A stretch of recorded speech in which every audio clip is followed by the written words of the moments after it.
No, ¿de qué, profe?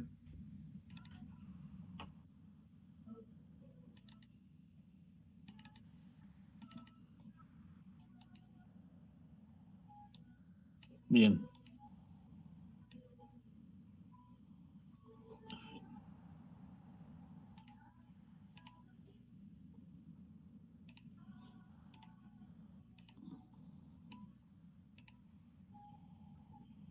Esperamos nada más a que se visualice la diapositiva.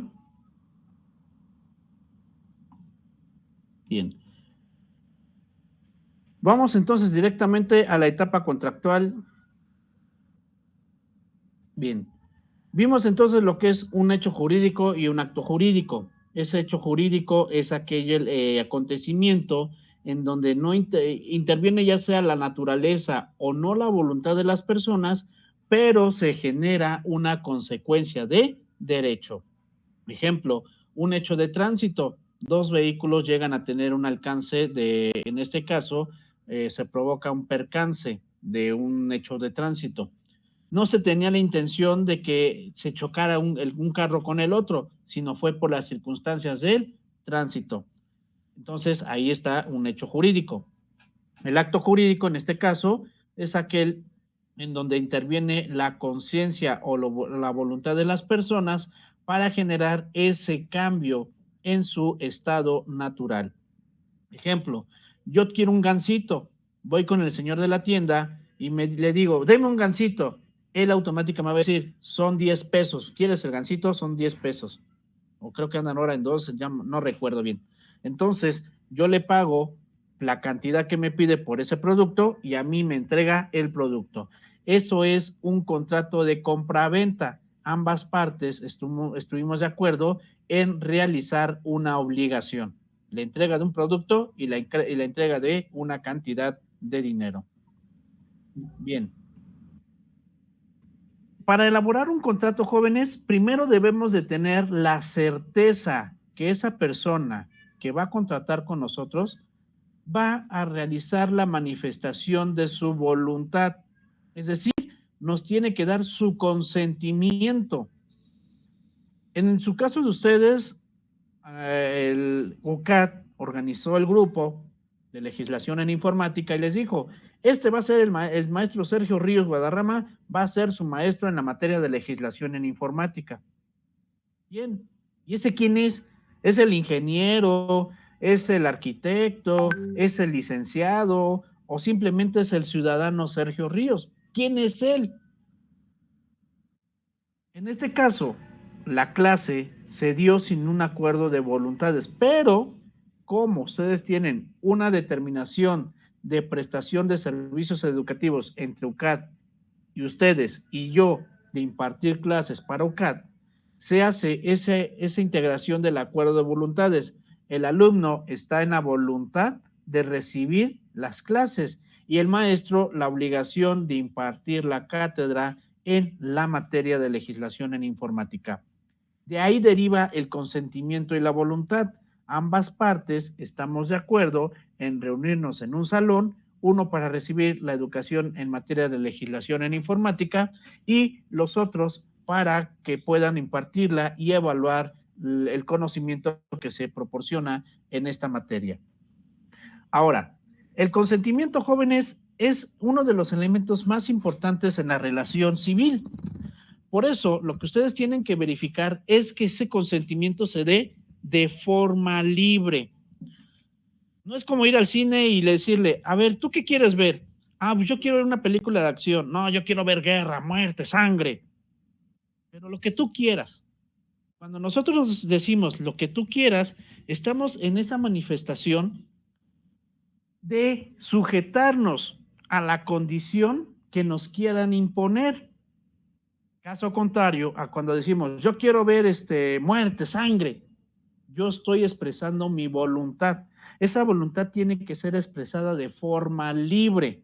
Si es expresada de forma coaccionada, es decir, lo obligaron a expresar esa voluntad, en ese caso, esa voluntad y ese consentimiento no se dio de forma libre y puede anular el contrato o la obligación que nosotros estamos en ese momento requiriendo para formalizar el contrato. Por eso, en este caso, ustedes que han tenido la oportunidad de abrir varias aplicaciones, instalarlas en su teléfono celular, en su máquina, sale un cuadrito que dice, acepta los siguientes términos, y hay dos cuadritos, uno aceptar y otro dice no aceptar. Ahí está esa determinación del consentimiento libre. Nadie los está obligando a tener que abrir esa aplicación. ¿Okay? Sin embargo, da la situación de que si ustedes no aceptan los términos, pues no van a poder tener acceso a la aplicación. Ahí está el problema. Pero al dar esa aceptación de forma libre, es que yo quería la aplicación, pero me obligaron esos términos. Así son las cosas. Porque si lo quieres utilizar, te tienes que sujetar a esos términos. No lo quieres usar, pues dile que no y se quitará de tu visualización. Simplemente no tienes acceso a esa aplicación. ¿Vale? Entonces, primero que nada, tenemos que tener la certeza de la libertad de las personas para poder aceptar nuestros términos de contratos. 2, la formación del contrato. ¿Cómo vamos a elaborar un contrato? Bueno, ustedes pueden crear sus cláusulas, nos dice el Código Civil Federal. Las partes se pueden obligar en las formas que requieran y como quieran. Si nosotros nos obligamos a que tenemos que dar 20 pollos y 2 vacas para recibir una aplicación de un software, esa es la obligación que estamos nosotros aceptando. Y es permitido, porque la ley nos dice, ustedes pueden hacer todas las obligaciones que quieran y como requieran. Sin embargo, la ley también nos dice que en algunas condiciones o en algunos contratos existe una formalidad determinada. ¿Qué quiere decir esto? Que se deben de cumplir ciertas condiciones para que pueda tener certeza de existencia esa obligación. Esta formalidad, por lo general, no se da en los contratos informáticos. Básicamente, en los contratos informáticos, ustedes pueden desarrollar todas las cláusulas que quieran. Acceso a la información, restricción a la información, uso de la información, horarios para utilizar la información. Ejemplo, vamos a un caso, Dragon Ball. Esa franquicia de Dragon Ball establecía que en cada país de cada continente debía de tener un horario de presentación. En este caso, en Japón tenían el horario de las 9 de la mañana. Si no mal recuerdo, en Hong Kong tenían el horario de las 2 de la tarde. En la India tenían el horario de las 4 de la tarde. Y así sucesivamente se iban agregando unos usos horarios. ¿Por qué? Porque en este caso querían que en todo el mundo, en un cierto horario, se viera esa programación de forma continua. Entonces, tú podías viajar a China, podías viajar a Europa, podías viajar a América, podías viajar a Oceanía, y tú podías ver ese programa en cierto horario. ¿Por qué? Porque así estaba diseñado esa obligación. Incluso podemos nosotros establecer condiciones de límite de tiempo, de lugar, de forma, de cómo utilizar esa aplicación. ¿Preguntas?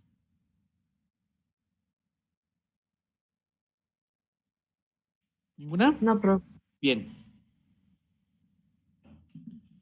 Identificación de los obligados. En este caso, jóvenes, vamos a entrar adelante, nos vamos a adelantar tantito a un tema que denominamos acceso a la información. Todas las personas tenemos derechos de información. ¿Cuáles son nuestros derechos? Son nuestros perfiles, tanto legales como psicológicos o biológicos. ¿Cuál es esa circunstancia? Yo tengo derecho a mantener la reserva de mis datos personales. ¿Cuáles son esos datos personales? Mi nombre, mi edad, mi sexo, mi preferencia religiosa, mi preferencia incluso de música, mi preferencia de color de ojos. Todo eso que a mí me hace ser una entidad biológica. Pero también tengo lo que son los rasgos biométricos. ¿Qué son los rasgos biométricos o rasgos biopsicológicos? Son esos elementos que yo tengo de naturaleza, o sea, tal y como vine como persona física en el mundo, y que me identifican como Sergio Ríos, que diga. Sergio Ríos no es igual que el señor Said Jesús, o que Eduardo, o que Stacy. Somos de perfil diferente. Ninguna persona se replica. Oiga, maestro, yo por ahí escuché que dicen que en el mundo tenemos a una persona que se parece a nosotros. Incluso por ahí si buscan, van a encontrar el segundo, por así llamarlo, del expresidente Barack Obama, que era un mariachi, por cierto. Sí, es cierto que hay posibilidad que encontremos a una persona que se parezca casi idéntica a otra persona. ¿Por qué? Porque en este caso hay que recordar que nosotros venimos de una línea generacional continua y única. Venimos de una evolución del Homo sapiens sapiens. Y ese Homo sapiens también tuvo contactos con otro tipo de homos, otro tipo de especie del ser humano. Entonces, en esas mezclas, llegamos a ser una mezcla única, que es la actual especie Homo sapiens. Sapiens, creo que ahí también le ponen del doble apellido. Entonces, seguimos teniendo una réplica de la genética que puede volver a continuar en otro momento y en otro lugar. Sin embargo, esas dos identidades no son iguales. Probablemente uno tenga las manos más grandes, el otro tiene huellas dactilares distintas, uno tiene ojos de color café y uno de color azul. Entonces, esas condiciones genéticas no se repiten en las personas, ¿vale? Entonces, esa condición de tener a ese doble, pues bueno, qué bueno que hay un doble, pero en este caso pueden tener incluso diferencias físicas entre ellos.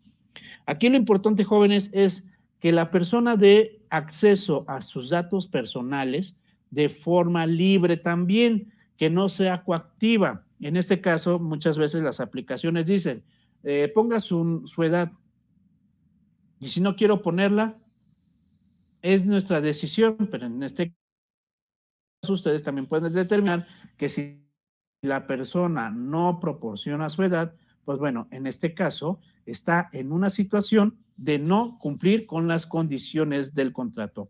¿Por qué es importante esta circunstancia de la edad? Bueno, recuerden que actualmente muchos menores de edad, los padres de familia le dan acceso a la tecnología. Por una parte es bueno, porque se permite el desarrollo de las personas en este ámbito. Sin embargo, da la situación que muchas veces estos pequeños no tienen la capacidad de comprender lo que está sucediendo o lo que se está viendo en esa aplicación. Ejemplo, por ahí tenemos el programa del juego del calamar.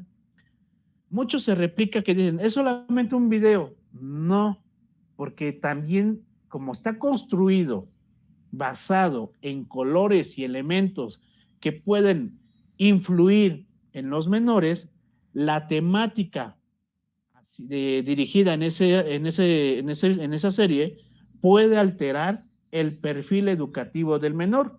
¿Por qué? Porque un niño todavía no comprende lo que es la diferencia a veces entre el bien y el mal, y menos aún la situación de tener una ventaja de un hombre sobre otro hombre. Luego entonces, si una persona, un niño, continúa viendo esa serie y ese niño dice, ah, el mundo funciona de esta forma, ¿qué quiere decir? Que yo tengo un poder, vamos a decir, un poder económico. Yo puedo en este caso decidir si puedo dejar vivir o morir a una persona, porque yo tengo el poder económico.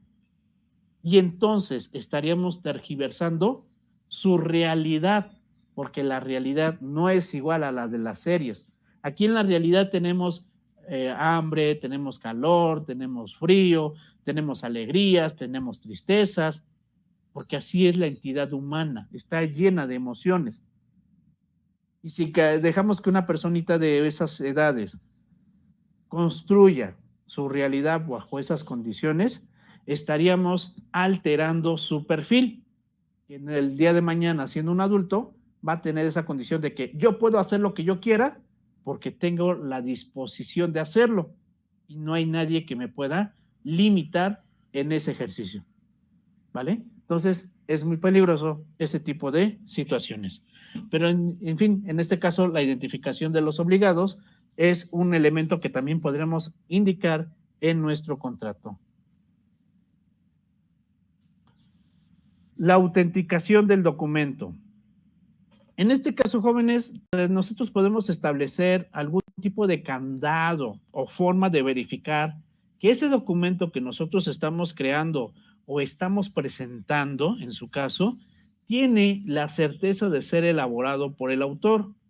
Hoy en día tenemos formas de autentificación que son el QR, que es un sello de candado digital, en donde nosotros podemos agregar algunos elementos que determinen que ese documento provino de nuestra computadora o de nuestra organización. De esa forma, tenemos la certeza de que ese documento es desarrollado por nosotros. Ejemplo, probablemente ustedes escucharon de la persona que presentó el avance de la película del Spider-Man. ¿Cómo se dieron cuenta que esa persona fue la que liberó esas imágenes? Porque en este caso, todas esas películas tienen lo que se llama un sello de agua. Antes de que se lo manden al ingeniero de efectos especiales, de idioma, todo eso, la productora le pone a la cinta, o en este caso a la película, una imagen de huella de autenticidad y que cambia conforme a quién se lo va enviando. De esa forma, ellos van también asegurándose de que hay un respeto en la restricción de la difusión de algunos tipos de datos. Bueno, en esta situación, esta persona recibe el material y posiblemente dice, ay, es bien fácil, pues nadie se va a dar cuenta que yo lo presenté. Pero cuando la productora en este caso quiere saber quién fue, simplemente hace el contraste de imágenes y va a resaltar ese sello de agua que se coloca en esas imágenes. Y eso da la certeza de quién fue la persona que presentó o dio acceso a esa imagen o a ese dato. Hoy en día, jóvenes, es muy continuo este tipo de rastreo o de protección de los documentos, en este caso de carácter digital. ¿Por qué? Porque hoy en día ya tenemos una tecnología que nos permite dar una autenticidad a todos esos contenidos digitales. Y muy probablemente, pues bueno, sea una continuidad el tener esta situación de la autentificación. La inalterabilidad y por ende la integridad del documento. Bueno, con esa autenticidad tenemos la certeza de que ese documento salió de algún lugar, de alguien que conocemos y que ese es el autor. Vamos a un ejemplo. En Word está también la posibilidad de saber quién es el autor del generador de ese documento. Si ustedes reciben un archivo, allí en el acceso directo, vámonos a las propiedades y ahí en propiedades nos va a decir quién es el autor del documento, incluso nos va a decir qué tipo de Office utilizó, cuál es el tamaño del documento, cuántas palabras tiene el documento, ¿vale? Entonces, en esta situación, tenemos la certeza de saber quién es el autor de ese documento y de esa forma rastrear el origen del mismo. La accesibilidad del documento. En este caso también, jóvenes, tenemos que dar apertura para que las personas puedan ver nuestros términos contractuales. Tenemos que mostrarles el contrato. Por lo general, los contratos salen en una pequeña ventanita que dicen, estas son las condiciones de las cláusulas. Muchos de nosotros, la verdad es que nos da flojera y no leemos todas esas declaraciones. Decimos, ay, total, lo que quiero es hacer uso de la aplicación. Si no los acepto, pues no me van a dar acceso. Entonces acepto, pero no, a veces esas pequeñas letras no nos dan, no vemos las obligaciones que tenemos. Ejemplo, hoy en día nosotros estamos utilizando Google. Esta aplicación de Google Chrome, que tuvo una actualización apenas, como ustedes deben de saberlo, también trae una situación de análisis de todo lo que nosotros estamos haciendo en la computadora. Cada vez que abrimos una aplicación de Google Chrome, ya sea en nuestro dispositivo, teléfono celular, en nuestras computadoras, Google está recopilando información a través de esa página, de esa aplicación que nosotros tenemos abierta en nuestra computadora. Está sabiendo si nosotros tenemos abierto Office, si estamos viendo una película, si estamos navegando en algún lugar, si estamos escuchando música, si estamos conversando con alguna persona por alguna aplicación como Teams o como Cisco.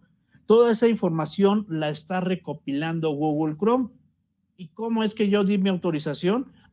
Porque cuando yo descargué Google Chrome, me salieron las declaraciones de condición del uso de la aplicación y entre esas es la situación de que también yo le permití a Google que podía hacer modificaciones contractuales en cualquier momento sin necesidad de avisarme de esas condiciones de modificación.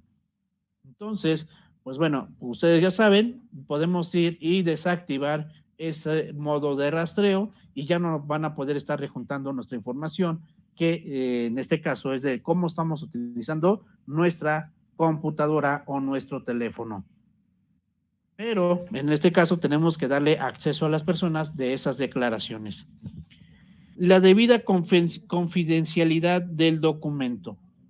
En este caso, también nosotros podemos restringir a qué personas les podemos mostrar el documento y esas cláusulas. ¿Cuántas ocasiones pueden ver las cláusulas? Lo cierto es, jóvenes, que en la materia de informática se ha determinado, desde el aspecto legal, que se debe de tener un enlace directo para que las personas puedan ver el documento, las cláusulas de las declaraciones, sin limitación alguna. ¿Por qué? Porque en este caso, de esa forma le vamos a dar certeza a las personas de que ese elemento, de que esa situación es presente para ellos en cualquier momento. Si lo ocultamos, bueno, puede suceder la circunstancia de que estamos nosotros limitando alguna circunstancia o ocultando algún ejercicio de la actividad. Y por último, la conservación del documento. Bueno, en este caso, la gran mayoría de los documentos de accesos de nuestros softwares o aplicaciones se encuentran en las nubes de cada aplicación o algún elemento de reserva de la información. Entonces, se da en este caso la posibilidad de que ese documento pueda estar disponible las 24 horas del día, los 365 días del año. Incluso podemos albergar parte de ese documento en nuestras aplicaciones. Una de las circunstancias también es esta situación, jóvenes, es que actualmente se tiene un proceso de ahorro de producto. ¿A qué me refiero esto? Vamos a un ejemplo. Apple.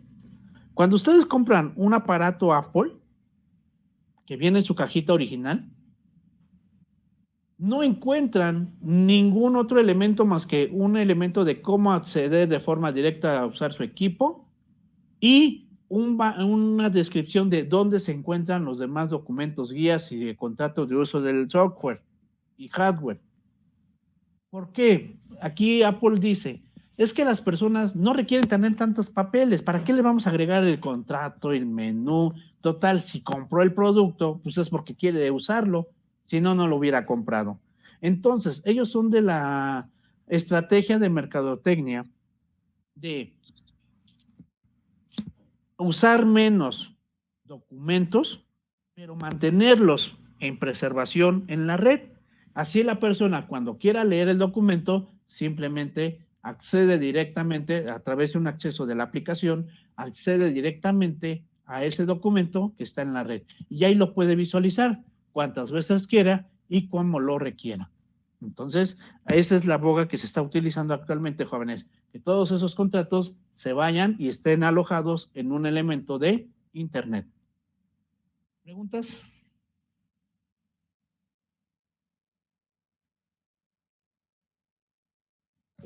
No. Bien. Por ahí, jóvenes, nos están hablando de la firma digital. Pues actualmente ya la firma digital ha sido muy avanzada, vamos a decirlo de esta forma, o ha sido superada con el uso del QR. Actualmente ya tenemos aplicaciones como el SD-Bus, aplicaciones de banco, que solamente nosotros exhibimos el QR y a través del QR ya se tiene la autentificación de esa persona, porque ya se tienen los datos integrados de todos nosotros. Ejemplo, si ustedes van a tramitar su INE, todos esos documentos como el acta de nacimiento, comprobante de domicilio, ya se encuentran integrados en su INE, en el QR. Ustedes nada más hacen una lectura del QR e inmediatamente le autentifica la información. Si ustedes hacen la compra de un acta de nacimiento en la vía digital, también viene sellada con un QR. Ustedes hacen una lectura del QR y los va a enlazar a un sitio oficial donde les va a decir, este documento en efecto es legal, cumple con fue emitido por el Registro Civil del Estado de Zacatecas, Tamaulipas, Ciudad de México, y con eso se tiene la autentificación. Entonces, pues ya actualmente ya la firma digital está avanzando. Además de que se tiene una propuesta en la organización de la OMC, la Organización Mundial del Comercio, de que se estandarice una firma electrónica universal. Es decir, ustedes actualmente cuentan con una firma electrónica de su tarjeta bancaria. Vamos a un número universal. Permítame un momento.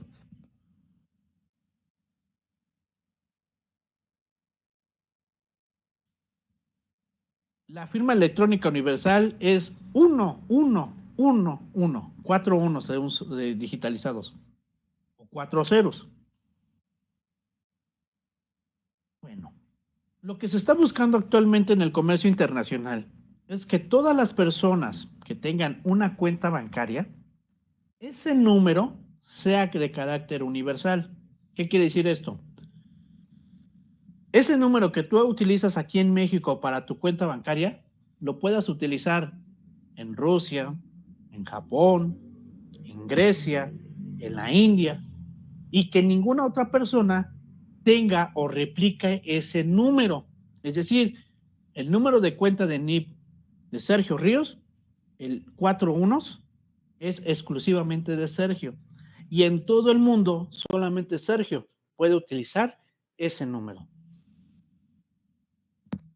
Como les digo, es apenas una propuesta que se dio en la Organización del Comercio Mundial y está en proceso de estudio y evaluación por todas las entidades financieras del mundo. Pero sí se está buscando que se tenga esa universalidad del número universal, en este caso de acceso bancario, de las personas. Bien. ¿Hasta aquí alguna pregunta, jóvenes, en relación a los elementos precontractuales?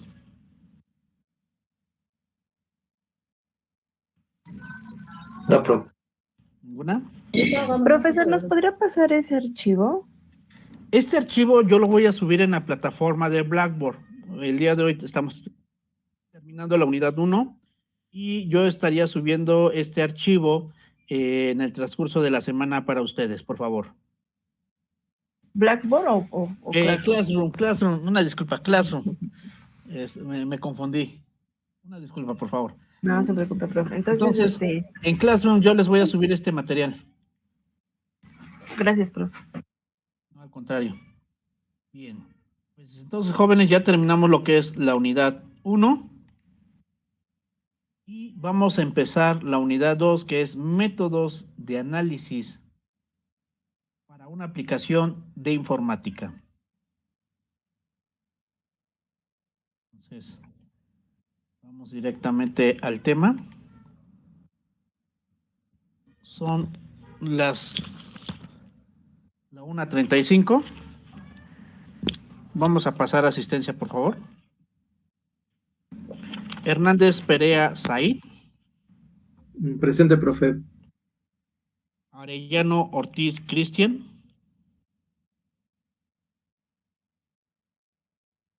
Cortés García Carlos.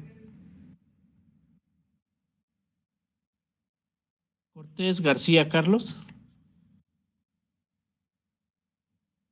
Espinosa San Pedro Eduardo. Presente, profe. Hernández Godínez David.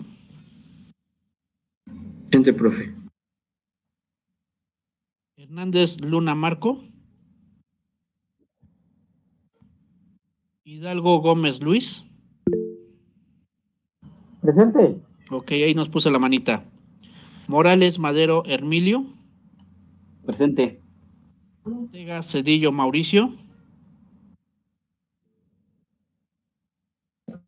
Presente. Gracias. Profe. Pérez Hernández Juan. Ahí nos puso la manita. Y Salazar Romero Stacy. Presente. Muy bien. Por ahí me estaban abriendo el micrófono. Díganme, por favor. Sale de Arillano Ortiz, que me dijo que está trabajando y se le acabaron sus datos y se tuvo que desconectar. Ok, bueno. Tomamos en cuenta la situación del señor Arellano. Nada más que nos mande por ahí luego un mensajito, por favor, de correo electrónico para Claro. esa situación de justificación, por favor. Nada más eso. ¿Vale? Claro. Muy bien. Por ahí tenemos otra pregunta que nos preguntaban de que cuál es el Classroom. Fui yo, no lo tengo. Ok. Bueno, vamos entonces a presentar el Classroom para el compañero que no lo tiene. En este momento, permítame un momento, por favor.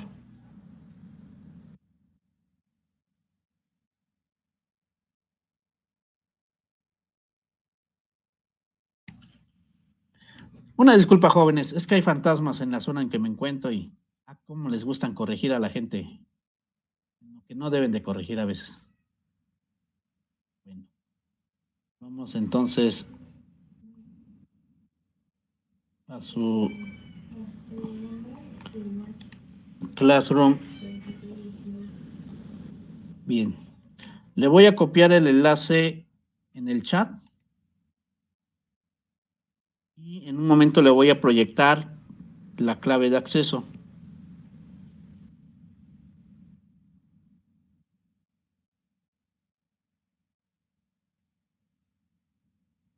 Ahí tiene el enlace.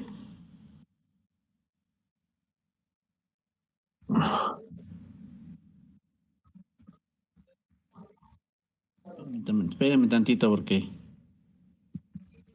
el día de hoy no tengo mi segunda pantalla.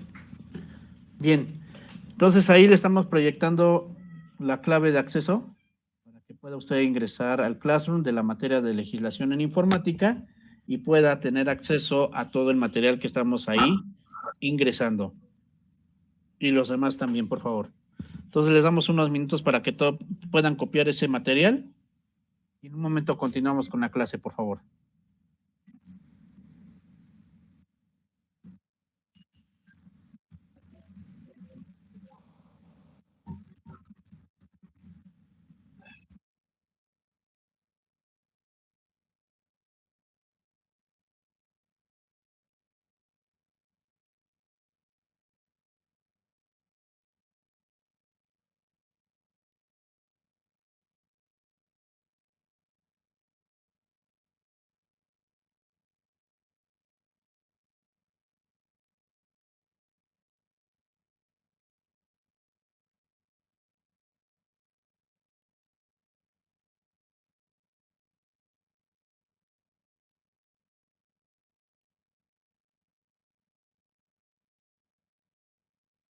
Jóvenes, ¿hay algún problema si dejamos la clase el día de hoy aquí?